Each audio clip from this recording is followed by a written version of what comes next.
Level check, level check. Thanks.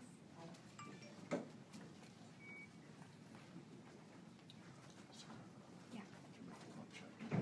I think it's good. I was checking when they were up there earlier.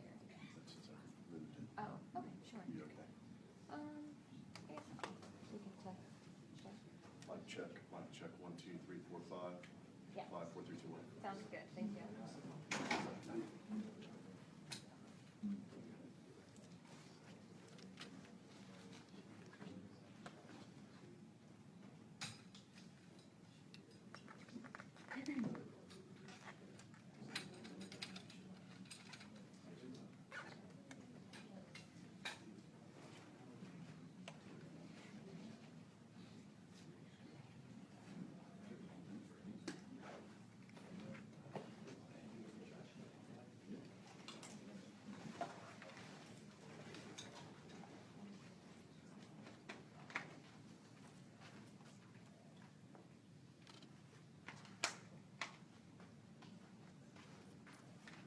Level 1.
Good morning and thank you all for coming. On May 29th at approximately 2:30 a.m., I was contacted by Major Abner Bullins of the Rockingham County Sheriff's Office. Major Bullins advised me that there was an officer-involved shooting and provided me with preliminary details about that shooting. I informed Major Bullins that I would be on scene as soon as possible and arrived at the Garrett Road at approximately 3:30 a.m. Upon my arrival, I was briefed by Major Bullins and SBI Special Agent Kevin Jones that Sheriff Page had already requested an independent SBI investigation into the shooting. I informed Agent Jones that I concurred with Sheriff Page and that the SBI alone, and only the SBI, would conduct this investigation. By way of summation, the SBI investigation revealed the following: that on May 29, 2016, at approximately 1:45 a.m., Rockingham County Sheriff deputies Frank Martin and Chase Myers were on routine patrol. The deputies were riding in a Rockingham County Sheriff's marked patrol car equipped with roof-mounted emergency lights, a siren. Both deputies were wearing uniforms issued by the Rockingham County Sheriff's Office. The deputies' uniforms included patrol pants, a patrol shirt with Sheriff's Office patches, a gold-plated metal Sheriff's badge, a vest with the word Sheriff embroidered across the front, and a baseball cap with a Sheriff's star embroidered on the top. At approximately 1:50 a.m., the deputies saw lights near a salvage yard just north of the Ray Road. The deputies determined the lights were coming from a vehicle, and they observed that vehicle turn in front of them and head north on Business 220. Deputy Martin, who was a training deputy, instructed his trainee, Deputy Myers, to pursue the vehicle for the purposes of conducting an investigative stop due to the number of break-ins in the area. The deputies followed the vehicle, which was a Dodge white dually pickup truck. In initiating the investigative stop of the truck, the deputies activated their vehicle's patrol lights. These were roof-mounted blue lights on top of the marked patrol car. When the operator of the vehicle failed to stop and accelerated, the deputies then activated their patrol vehicle's siren. Deputy Martin radioed Rockingham County Communications that they were in pursuit of this vehicle. The patrol vehicle's siren is audible on the radio traffic recording between Deputy Martin and Rockingham County Communications.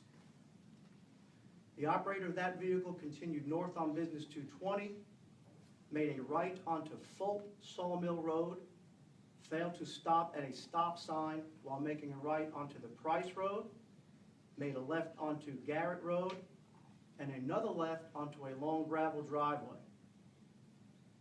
During the pursuit, the operator was weaving in his lane of travel, crossing the center line, and only slowing the truck's speed slightly in the curves.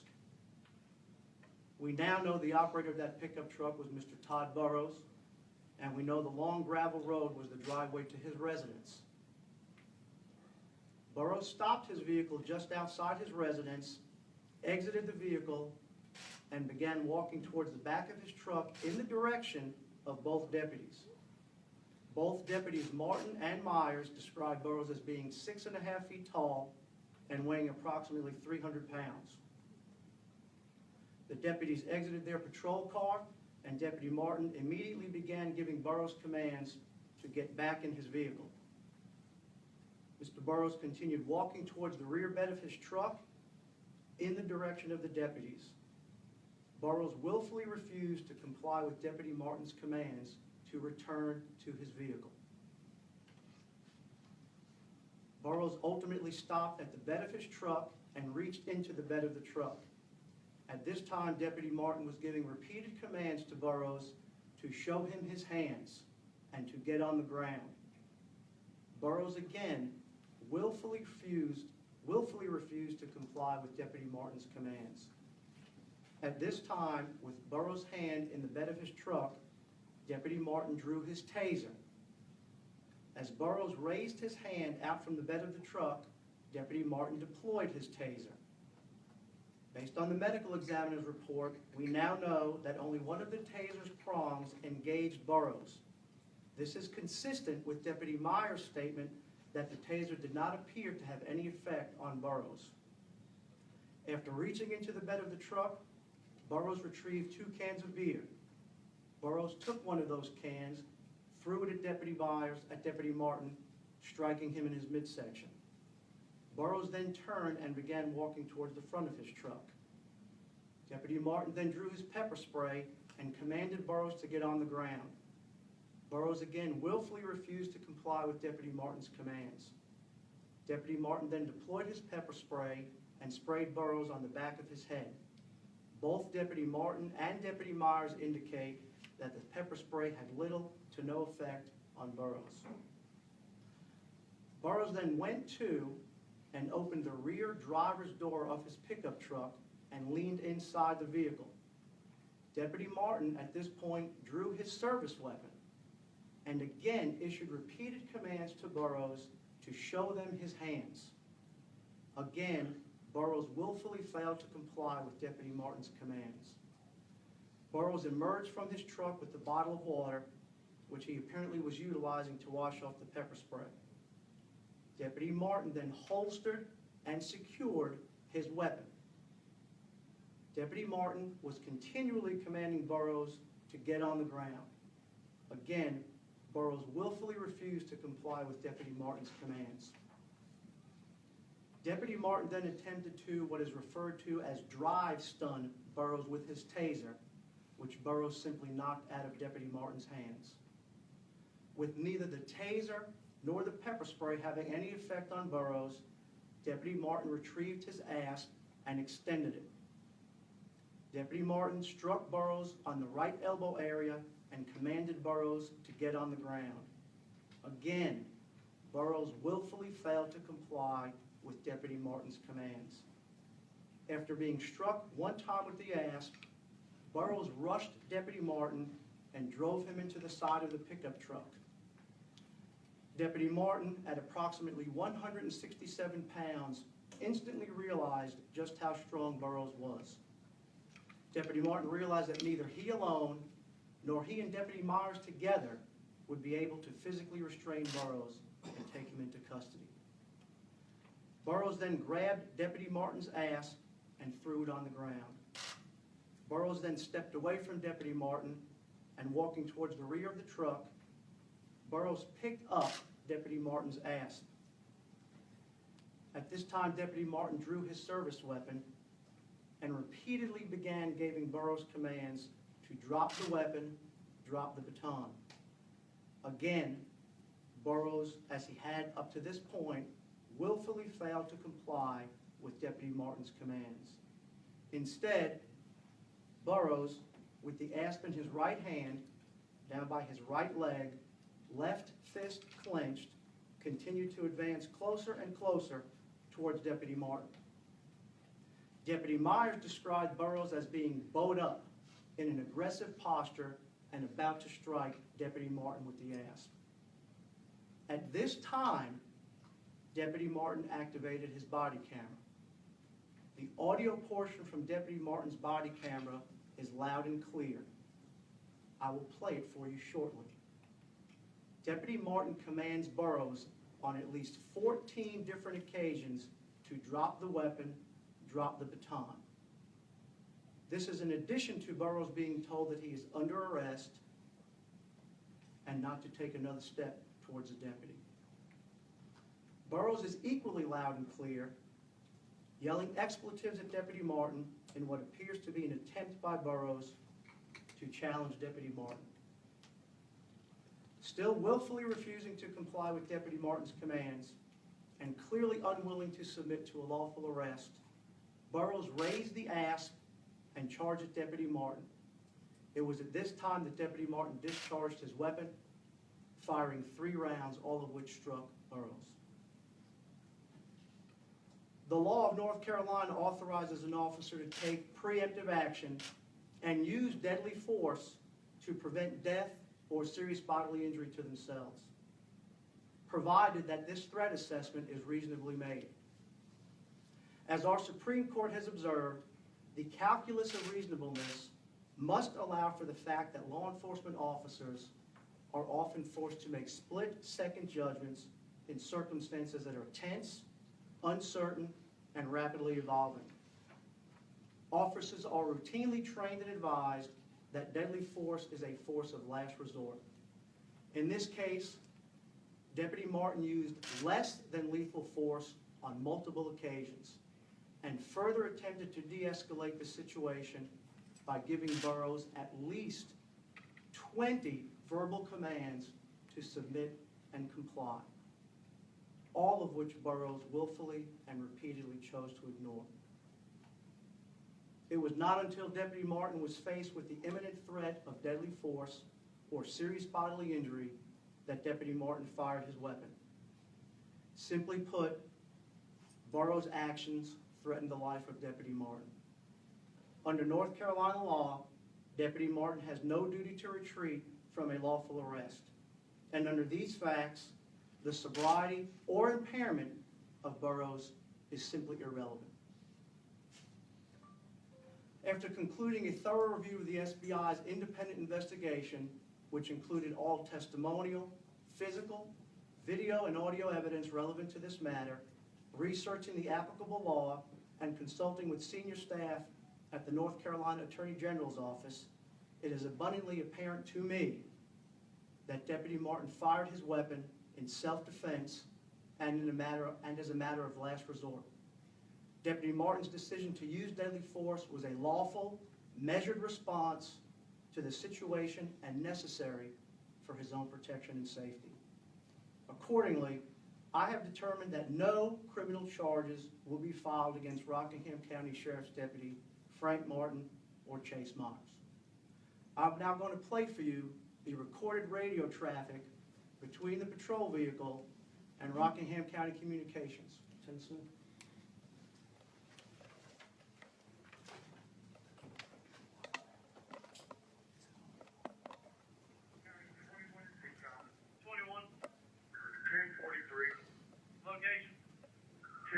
With a white pickup truck, Todd, on Phillips Road.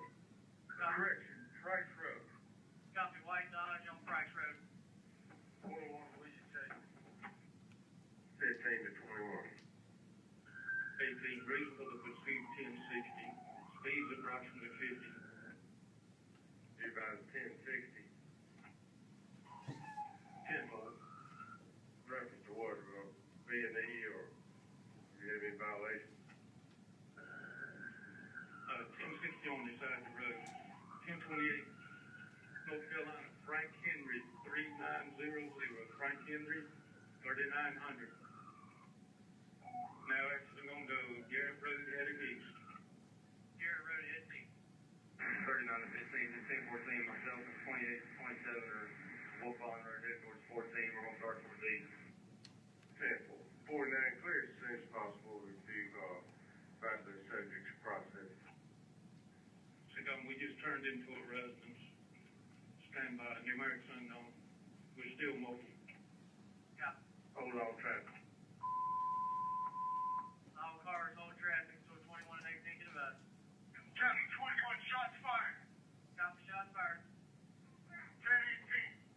10-18. 10-18, 49. Go ahead and clear. See if Stone's got a unit. 10-4, I'm already clear. I'm in route. They got all cars. 1014, that's 28. 18, give me a 3287. 3287 Garrett Road. About 287 Garrett Road. 3287. 27, 1039. Shots fired. Copy, shots fired again. We need EMS. Man down. Copy, man down, need EMS. There's going to be a suspect. 21. 18 to CCOM. 18 to CCOM, have EMS, drive 1039. Shots fired, man down. Never, we copy. 18 who shot. Suspect or 21. Suspect. Copy. 18 to CCOM. CPR in progress. Have EMS PD at 1039. Copy. CPR in progress. County 15, I've got all the D3 cars en route. 15 to 21. County 21 CCOM 1028. 21, go ahead. Frank Henry, 3900.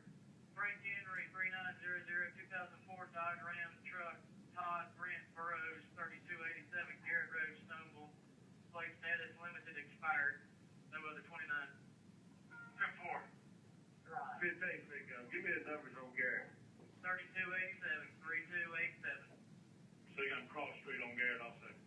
Between Craig and Price. Craig Road and Price Road. 1821, is still 10-4? 10-4 CPR program.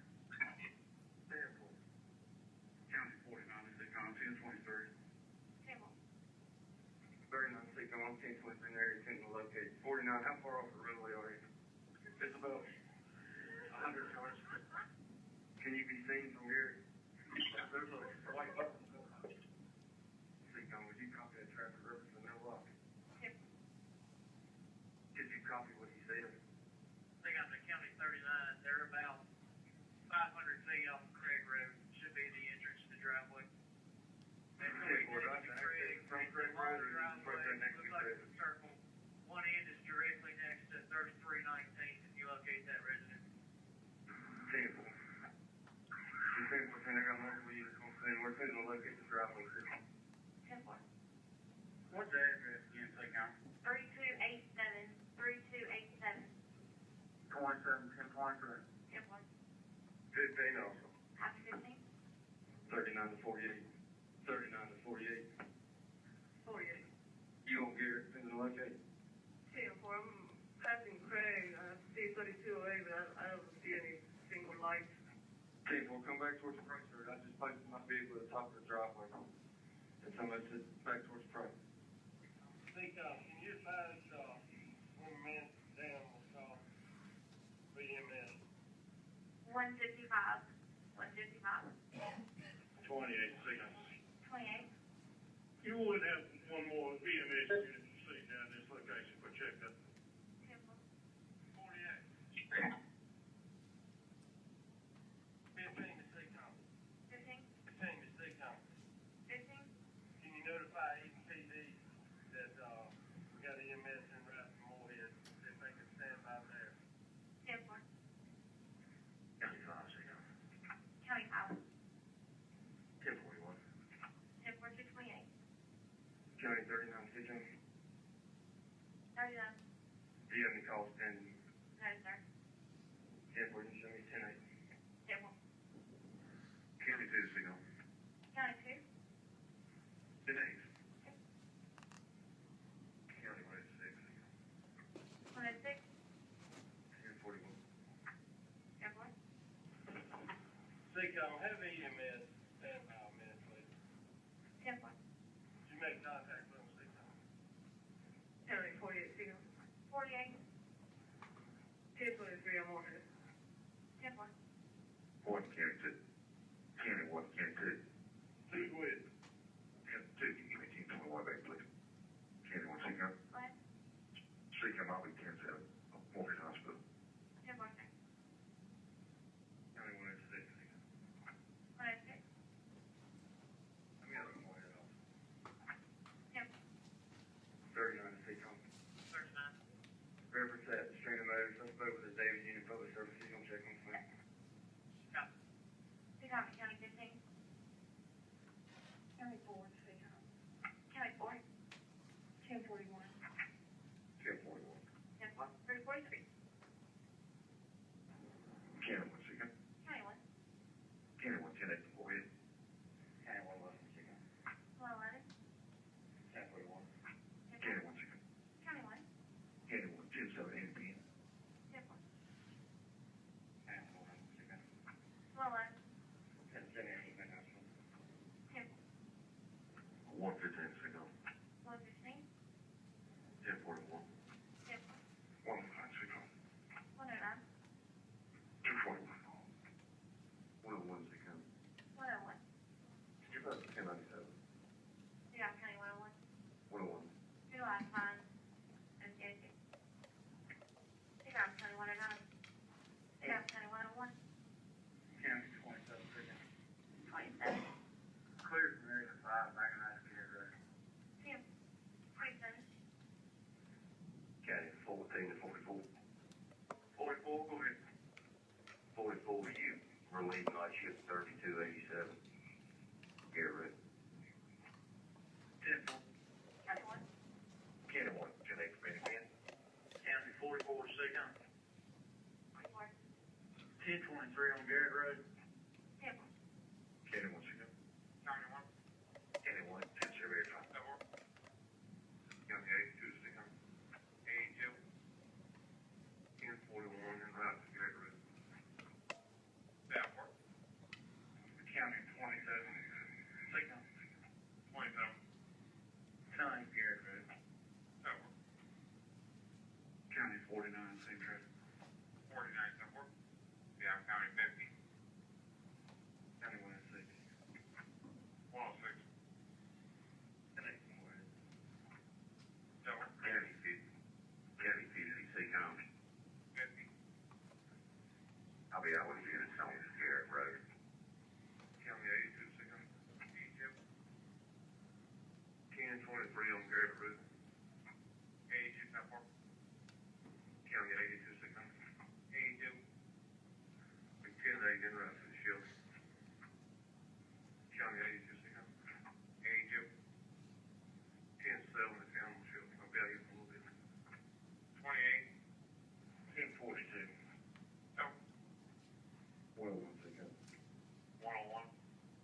Do you have a 1097 sign yet? Surface Gary Road. That work. 1320 1320. Time is 0150.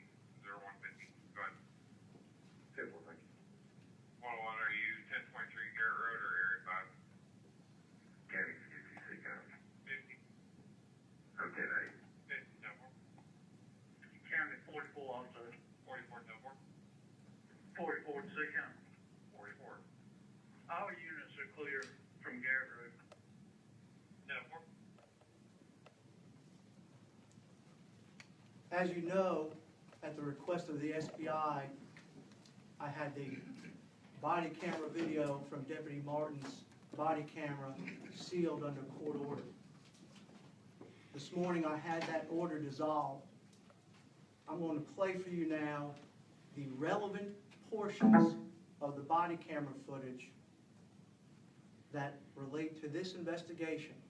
I will tell you the body camera video is almost 40 minutes in length, and it goes on until Deputy Martin's body camera is out of memory. The portion I'm going to play for you is the portion I deemed relevant for the purposes of determining whether or not criminal charges will be filed or not. The order signed this morning does not address whether this body camera video is now a public record or not a public record. It does not address whether the body camera video is part of a personnel file or not. So you are getting a 1 minute look into the body camera video that I deemed relevant for my purposes in my decision, and that is the only snapshot you're going to see here this morning. We're going to dim the lights for that purpose. Lieutenant Smith, Can y'all turn the volume up a little bit? This one's loud. Guys, I'm gonna cut the light down just a little bit.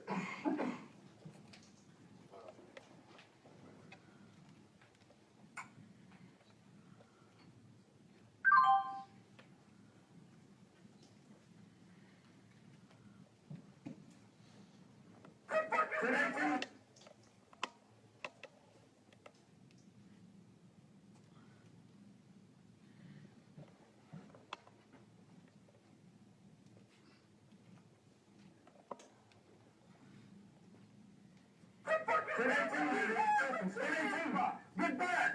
Put that baton down, I'm gonna drop you! Drop the baton, get on the ground! You're a pussy! Get on the ground! You're a pussy! Get on the ground! Get on the ground, you're under arrest! Put the baton down! We got kids in the goddamn car. You need a six. Calm down. Put the baton down! Shot me again, motherfucker! Put the baton down, I'm gonna drop you! Get on the ground! What the fuck is wrong with you? You're a pussy! Put the baton down. You're a pussy! He don't have a Don't baton, don't tell me to stop!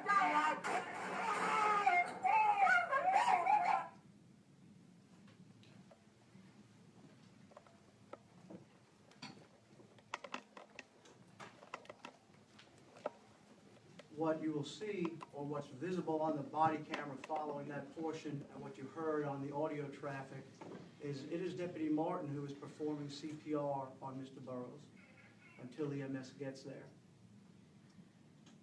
Again, that is the only portion of the body camera footage that I am playing.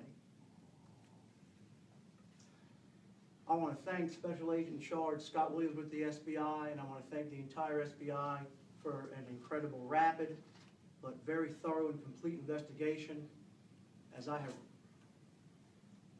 repeat every chance I get, we are always limited in the face of an investigation of what information we can release and when it can be released. When this began, nobody knew if criminal charges would be filed, and releasing certain information in the event that criminal charges were filed completely taints the public opinion and prevents the SBI and other investigating agencies from interviewing witnesses who haven't read reports, erroneous or not, on social media or even some print media. I want to thank the sheriff and his entire staff for providing the SBI with all the documents, recordings, footage they needed. I know it was a difficult time for the sheriff not to comment, but as I have hopefully made abundantly clear this morning, this is an SBI investigation, and expecting our sheriff to comment on another agency's investigation is simply inappropriate. At this time, we'll open the floor to any questions. Charles? Obviously, you know there's a big effort. We see it all over the county, justice for Todd. You know they're not going to be happy with today's. My decision is based off of the law and the information I was provided after a 7.5-week investigation. I cannot make a decision to make the Burroughs family happy. Have you met with them? They were originally represented by local counsel Seth Woodall. I reached out to Mr. Woodall a week ago yesterday. He informed me that he no longer represented them. They retained a Greensboro lawyer, Seth Cohn. Spoke on the phone with Mr. Cohn Tuesday. He came and I gave him complete access to my file Wednesday. Spoke with him yesterday. He was supposed to get back to me. Did not hear from him till this morning. He never told me that the family wanted to meet with me or didn't want to meet with me. He told me that he wanted to be present at this press conference. This is my press conference regarding the Office of the District Attorney making a decision about criminal process. This is not the forum nor the place to launch a civil suit if that's what is in fact coming. So Mr. Cohn made contact y'all and have his own press conference, but he is now ethically and legally the go-between for me and that family, and he has made no information available to me that they want to talk. I told him I would meet him last night with the family and would meet him this morning before this conference, and I don't have an answer for you about that. Okay. Some family members in the hallway said they wanted to be in here. Why not allow them in at least? Well, I think, as I just reiterated before, this is a conference to provide the public information about the district attorney's decision not to file criminal charges. This is not the forum for emotions to run into the red on a meter. It's not the forum for a lawyer who has made his position in this matter as a civil attorney contemplating a suit against the county and maybe members of the county staff. That's not this forum. If they want to talk about their position and parts of the investigation, they can talk to y'all whenever they want. Did you determine whether Todd Burroughs was armed? Why he was pulled over in that scrapyard in the first place? He was not, when you say pulled over, do you mean why he was Why parked he was there? parked in the scrapyard and then whether he was armed? We don't know why he was parked at the scrapyard. We did not find any weapons on Mr. Burroughs other than the one he took from Deputy Martin.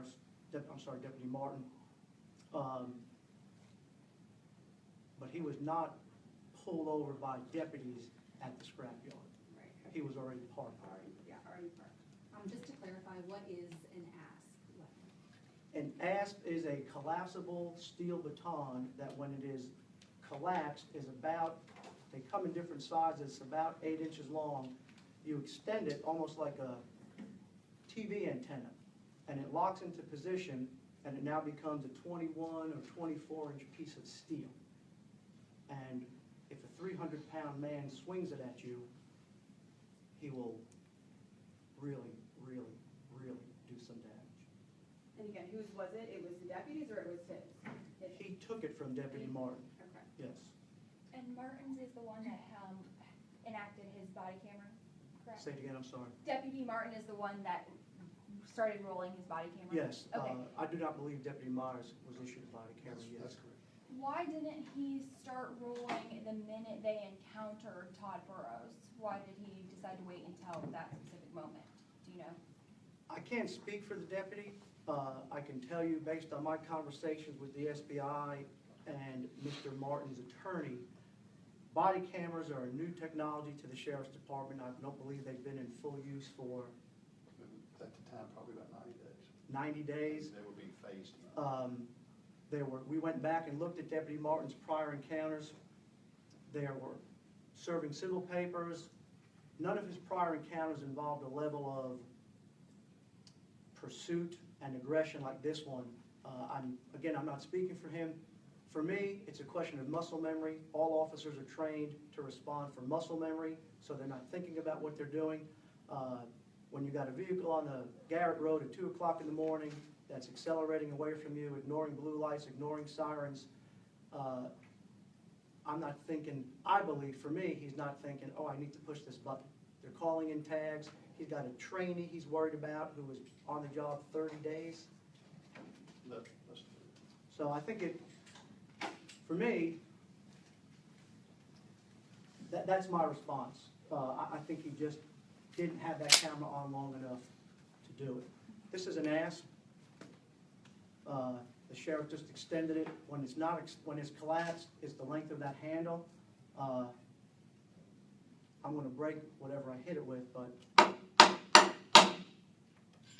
it is a North Carolina general statute defines this as a weapon. If you conceal this on you, you will be charged with carrying a concealed weapon. It is a weapon. What is that poster over there? Mara is a relative. She seems to have written a summary of what you guys described. So who is that and why is that there? Very good question, and it's there for that very reason. Mara Burroughs is a relative of Todd Burroughs.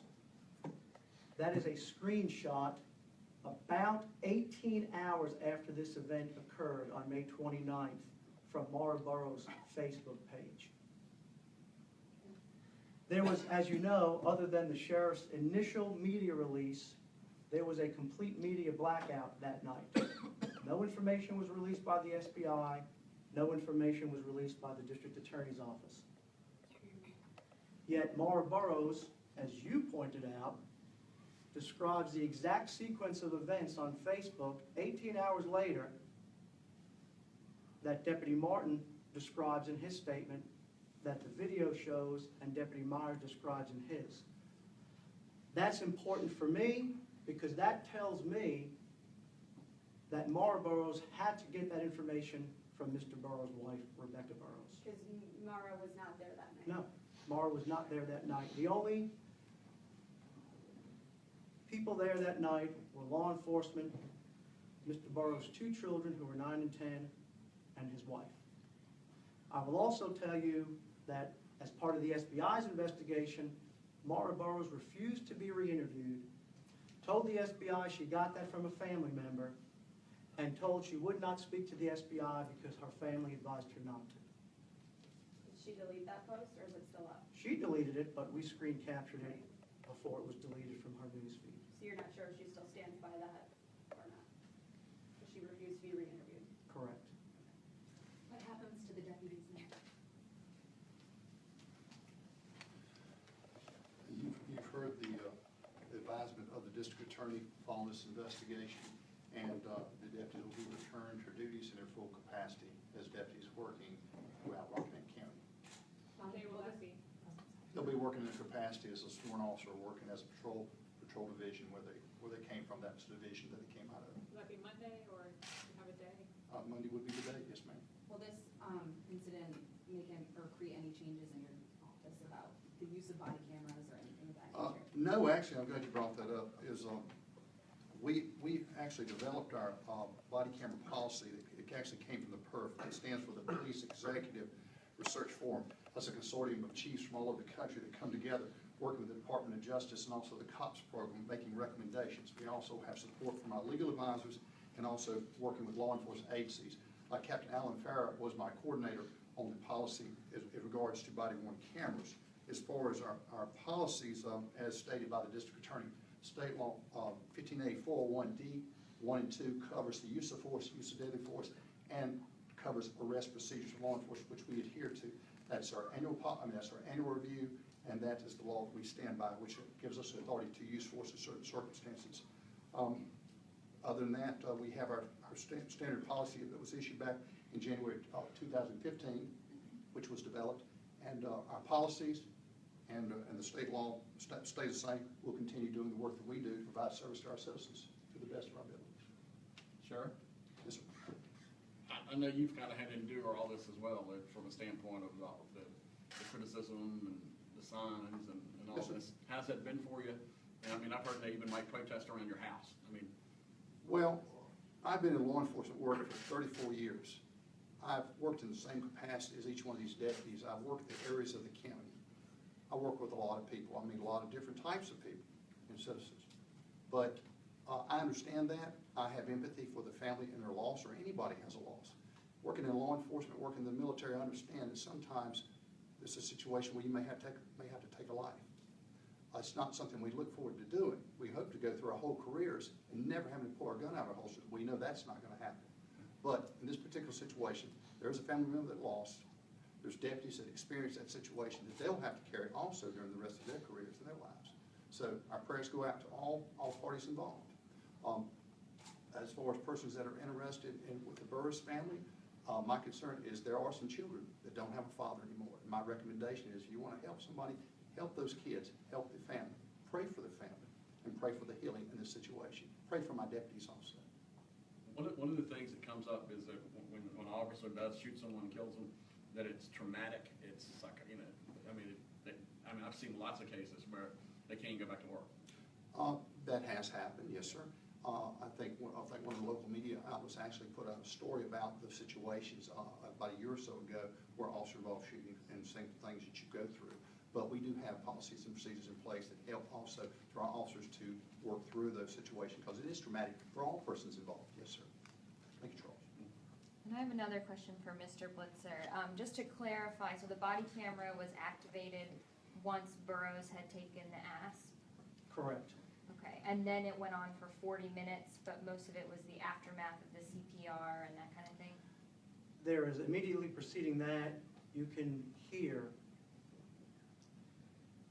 the emotion and panic in the Burroughs family, which I'm not going to be a part of playing.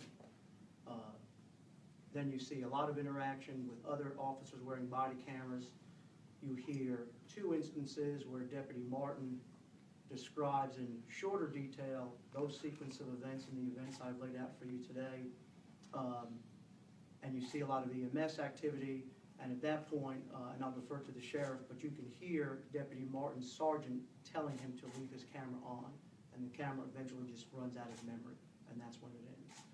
And I did just want to add, when the sheriff talked about body camera policy, there's a reason that video that you saw was so dark. The Department of Justice recommends, and the sheriff policy, I believe, the sheriff you've adopted, you would ask, why isn't there artificial light for the camera, or why isn't the camera capable of seeing in low lighting conditions? And the reason, if you think about it, is we want that camera to show what that officer sees. So as dark as that video was for you to see, that's what Deputy Martin saw. That's how dark it was. So that's why there is no artificial light. That's why body cameras don't use low-level, low-sensitivity lenses, because then we're getting a perspective that the officer didn't have. And those were the fatal shots we heard at the end of it? Yes, all 3 shots. 3 shots and 1 in the dog. The dog did bite Deputy Martin. I don't know if I told you that. When Deputy Martin was having an altercation with Mr. Burroughs, Deputy Myers was involved with the dog. The dog was on a chain. If you look at that diagram here, the dog was chained to this porch and able to come way past the vehicles. When Deputy Martin was engaged with Mr. Burroughs, the dog had come over to the deputies, and there were 2 shots, one or two shots, I'm sorry, fired by Deputy Martin, Deputy Myers at the dog. Those did not strike the dog. However, when those cartridges were discharged, the dog ran back to the porch. When whatever set the dog off during the confrontation, when Mr. Burroughs had the asp and Deputy Martin was telling him to drop the baton, drop the weapon, the dog came back and just prior to the shots, bit Deputy Martin in the leg. So I know that was a quick view. When I had the luxury of watching that repeatedly, Deputy Martin actually lowers the weapon, and the autopsy report reveals 2 shots here and 1 in the abdomen, and I believe that's because Deputy Martin has already been bit by the dog and is coming down, and that 4th shot is down here at the dog. And then the dog runs back to the porch, and we found the dog had died under some wood at the porch. So in the first bit of audio, when we hear shots fired, those first ones were when they fired towards the dog, and then the second time that the deputy said shots fired, that's when Burroughs was shot. Correct. Okay. How long, I was gonna say, how long did CPR efforts continue? I believe CPR was continued by Deputy Martin. Understandably so, Ms. Burroughs was highly upset. They had to physically remove Ms. Burroughs to get to Mr. Burroughs. I understand that. I believe that Deputy Martin performed CPR until EMS arrived and took over. They got a mask that the sheriff's office provides for them to do breaths, and Deputy Martin was doing compressions. I wanted to clarify with the dog, did Deputy Martin shoot the dog or did Deputy Myers shoot the dog? Deputy Myers shot at the dog earlier, but did not strike the dog. Deputy Martin's shot is what struck and killed the dog. Okay. Deputy Martin did kill the dog and during, Deputy Myers, killed the dog. nothing, Deputy Myers didn't strike anything with his gun. Deputy Martin shot, when he- killed Mr. Burroughs, killed the dog. And the dog was, I guess, perhaps not on purpose, but while he was shooting at Todd Burroughs. No, the dog Can bit. you do that sequence then for me? Deputy Martin discharges his firearm at Mr. Burroughs. Yes. Contemporaneous with that, the dog has left the porch and has bit Deputy Martin. There are 3 shots, and there is in my opinion, a clear intent where the weapon goes down from Deputy Martin. That 4th shot is at the dog. Because the dog bit. Correct. Thank you. Yes, ma'am. So just to be clear, unless they're following our police from in the hallway, the family does not know your findings and your conclusion at this point, because Correct. you were not able to meet with their lawyer, or the lawyer did not meet up with you. Correct. Okay. And I guess one of the main things people are gonna ask is, why not show all of the body camera footage that you have? So I guess the part directly before you showed us, you said you didn't wanna play because it was too emotional? Well, there's actually several things at work. There still remains a very valid question as to whether or not portions of that body camera video are public record or not public record, and are they part of a personnel file or not part of a personnel file. The legislature just passed a bill mandating that as of October 1st, body cam footage is part of a personnel file, notwithstanding certain exceptions with regard to discovery and consent. The order that was signed this morning, releasing or dissolving the protective order over the body cam video, does not address whether it is public record or not, or part of anybody's personnel file. I played the portions, in my opinion, relevant only to my determination in not proceeding with any criminal process. Do you think if people saw the part before that, some would say that the deputies acted wrongly? I played the beginning for you. That was the beginning, That's the beginning. because that's when the Okay. camera was turned on. Okay. Everything is after that. There's nothing before that on the video.